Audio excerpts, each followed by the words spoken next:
Elementor Multi Type Button, Complete Walkthrough. This step-by-step guide shows all functions available in Elementor Multi Type Button.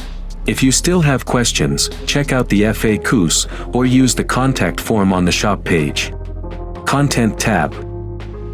Once you place the widget where you want your button to appear, you get the Elementor Edit panel with its different tabs. In the Content tab you first select the trigger type.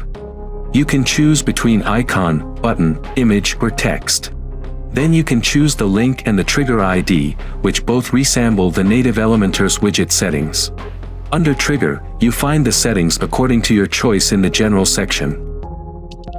Style tab. On the Style tab we start with the container settings.